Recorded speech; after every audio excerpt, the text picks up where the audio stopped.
excited, as if you're picking up the gossip right where you left off. Let's continue from where we left off in the last episode. Anne Boleyn had caught the king's eye, stepped out of her older sister's shadow, and whispered that famous line into the king's ear. "Either I'll be your wife, or nothing at all." Henry had gone mad by now, but there was a huge obstacle standing in his way. Catherine of Aragon was still the official queen, and the church wasn't allowing this marriage to be dissolved. Today, we'll tell you how that obstacle was smashed to pieces, how an entire country's religion changed for the sake of love, and how, just as Anne was climbing to the top, the ground beneath her feet started to crack. Because there's something we've learned from this story. Climbing to the top is one thing. Being able to stay there is something else entirely. Grab your tea. The gossip cauldron is boiling again. First, let's look at the king's problem. The issue that's gone down in history as the King's Great Matter. The matter was actually simple. Catherine had not been able to give Henry a son. Over the years, she'd had one miscarriage and stillbirth after another, and the only child who survived was a girl, Princess Mary. For a young Tudor dynasty that had only just come out of the Wars of the Roses and was clinging to the throne by its fingernails, this was a genuine matter of life and death. Even if that's hard to understand looking at it from today. Henry began to claim that his marriage to Catherine had been invalid from the very start, because Catherine had once been the wife of his older brother, Arthur. He found a convenient verse in the Bible, a verse that said, "Marrying your brother's widow was cursed," and based his entire case on it. Here, you inevitably start to wonder, was Henry saying this because he'd truly been feeling guilty for years? Or was he interpreting his faith however suited him so he could be with Anne? There's probably no single answer to that. The human mind sometimes works this way. The heart decides first, and then the mind comes up with reasons to justify that decision. Maybe Henry really did believe that God was punishing him. But it wouldn't be wrong to say that what made this belief so strong was the passion he felt for Anne. He asked the Pope for approval, but at the time, Pope Clement was practically a prisoner of Emperor Charles V, Catherine's nephew. No one dared to dethrone the aunt of a man who had burned Rome and taken the Pope prisoner. The answer was always the same: no. Friendly smile, as if you're sharing unbelievable palace gossip with a friend. This case lasted 6 years. And there's a scene from this process that shouldn't be forgotten. In the courtroom at Blackfriars, in front of everyone, Catherine stood up and knelt right down before the king. She cried out that for years she had been a faithful wife to him, how many children they had lost together, and that she had never once left him alone. The room froze.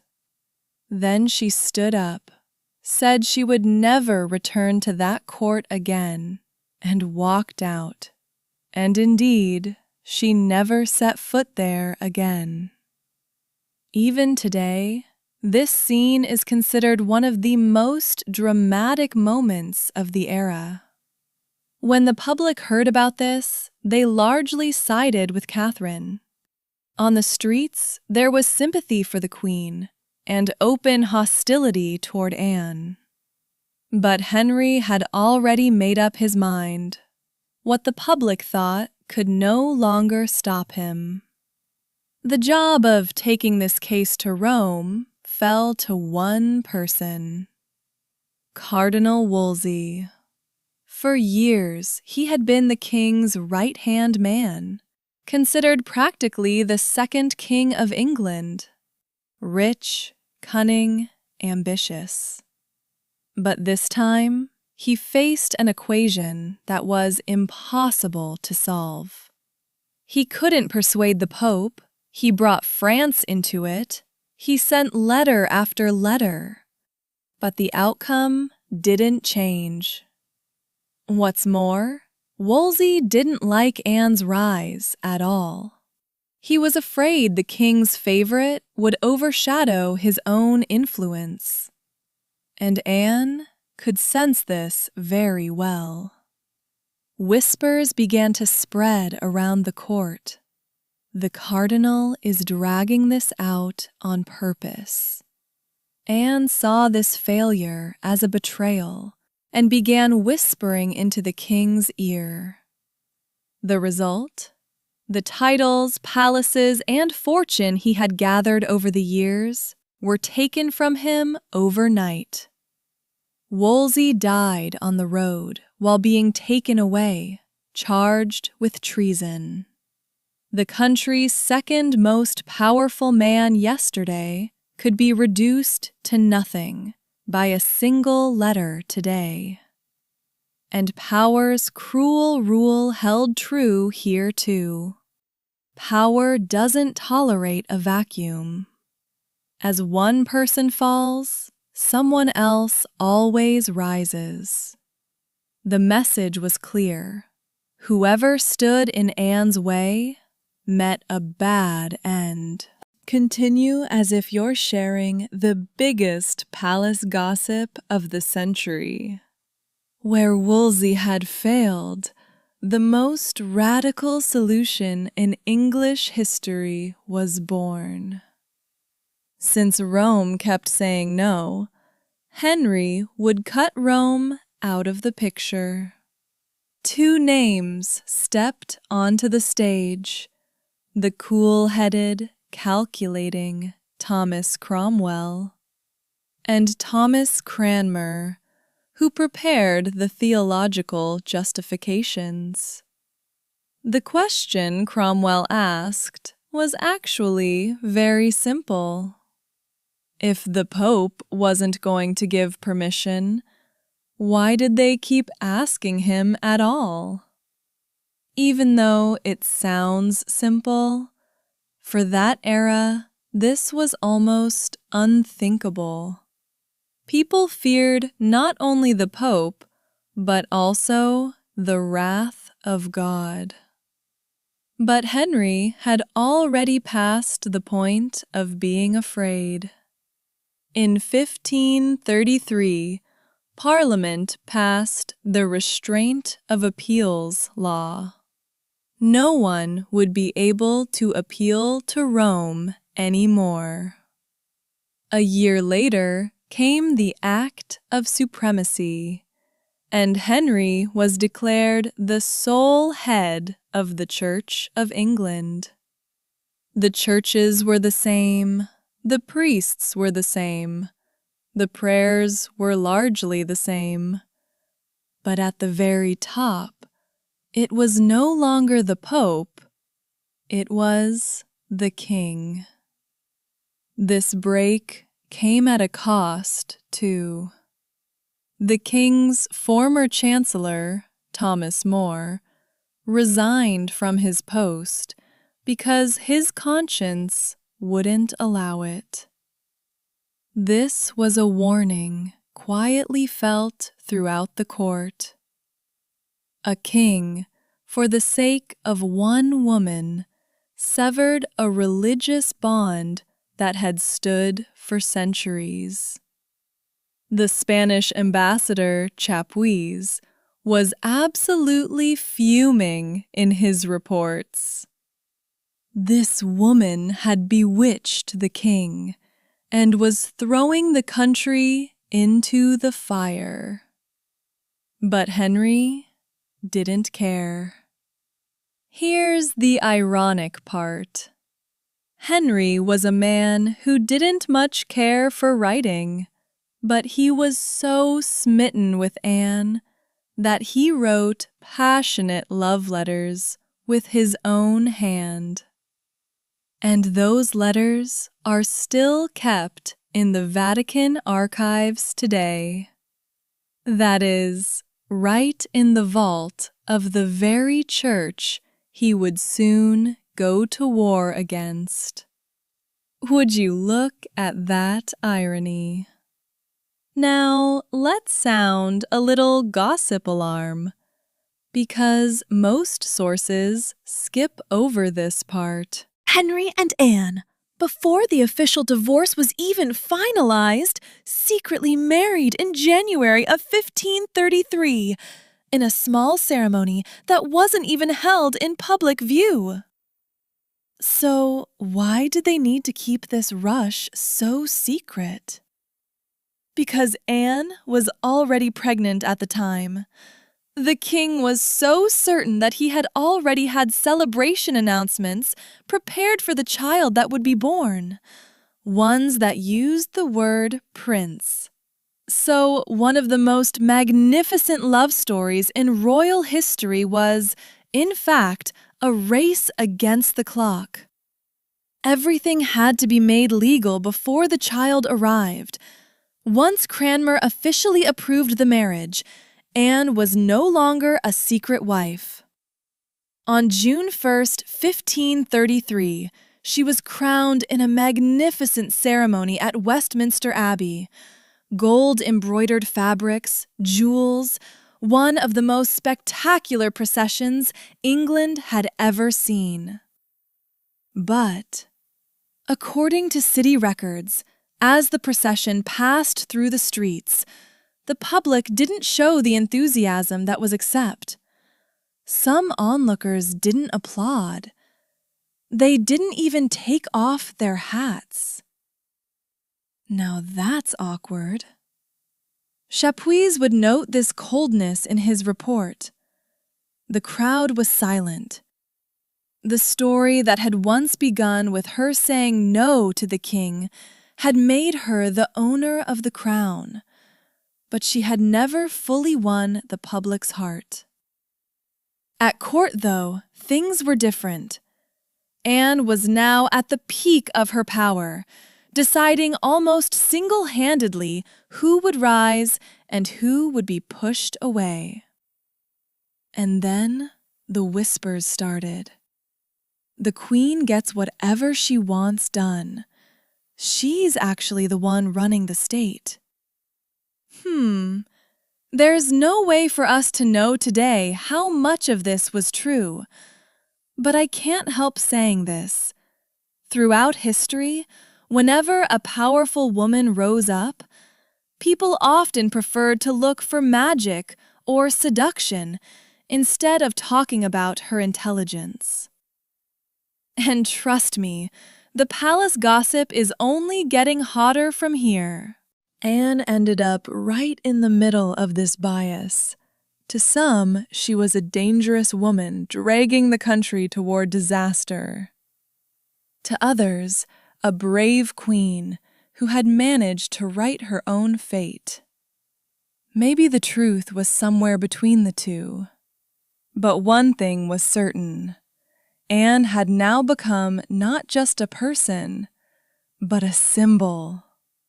And symbols are much easier to target than people. One more thing should be added. It wasn't just her own ambition behind Anne behaving so powerfully. The whole Boleyn family had taken its share of this rise. Relatives were being brought into important positions, and the family suddenly became one of the most influential circles at court. Anne hadn't just wanted to become queen. She wanted to exist as queen, to influence decisions, to keep her hand on the pulse of the court. And for a while, that's really how it was. But history has a strange rule. When a person reaches the top, they often forget to look down. And now we come to what I think is the story's most bitter irony.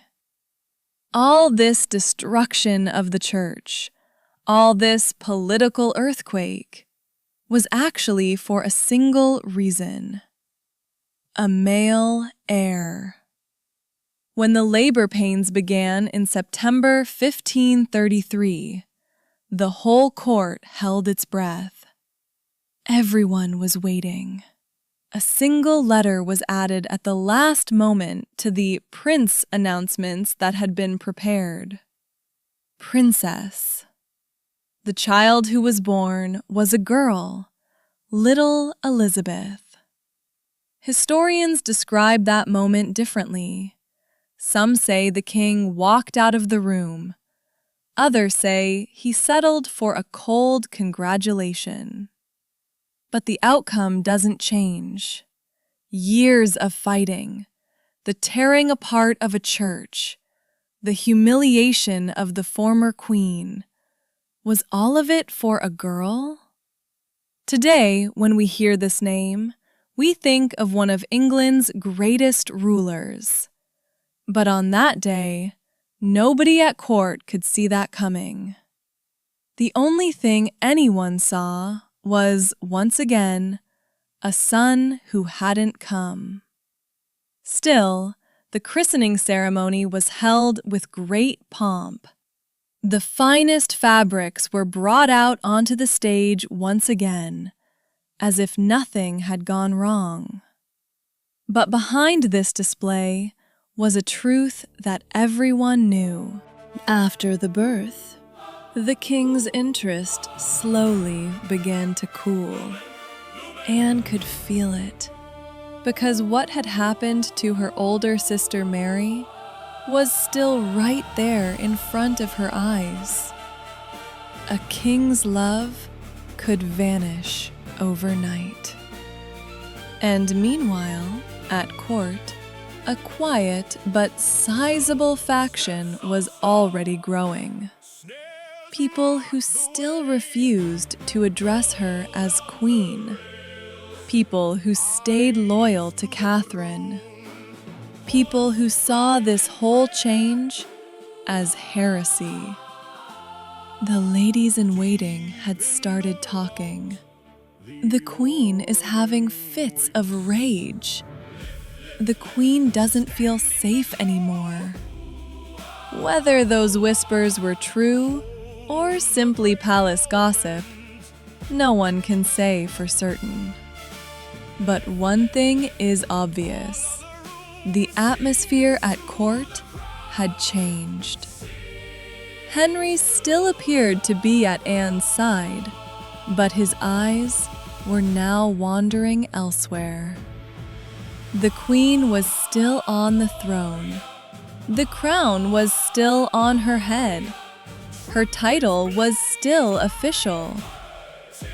But the king's eye had already fallen on one of the court's quiet ladies-in-waiting, Jane Seymour. And trust me, that's where everything starts to fall apart. In the next episode, we'll talk about what that single glance turned into, how the circle around Anne slowly began to close, and how the woman who had reached the very top suddenly found herself completely alone. Because there's one more thing we've learned from this court.